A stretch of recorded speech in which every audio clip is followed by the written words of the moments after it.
ایک خاتون بتلاتی ہیں اپنا واقعہ کہ میرا دودھ پیتا بچہ تھا اور جس قافلے کے ساتھ میں بھاگ رہی تھی، اور جب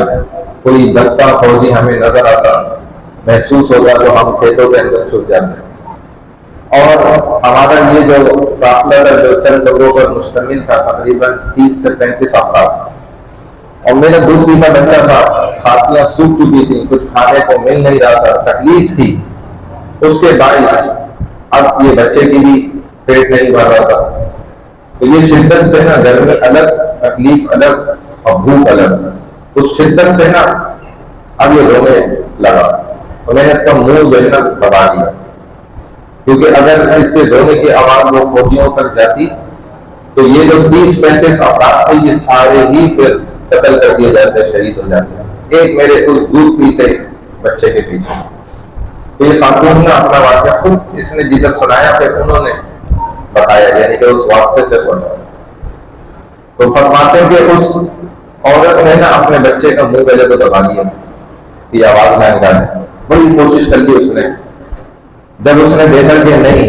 یہ خاموش نہیں ہوگا تو پھر اس نے گلا بھی دبایا اس کا، اپنے دودھ پیتے بچے کا، کس کی خاطر؟ آج کے اس پاکستانی مسلمان کی خاطر کہ یہ ملک آزاد ہوگا اور ادھر نیکیوں کی بھرمار لگانے کے لیے مسلمان، کیونکہ اسی نیت اور اسی اخلاص کے لیے آزاد کرایا، تو کہتے آخر میرے بچے کی سانسیں بھی بند ہو گئی، میں نے اس کا گلا ایسا دبایا کہ میں نے اپنے دودھ پیتے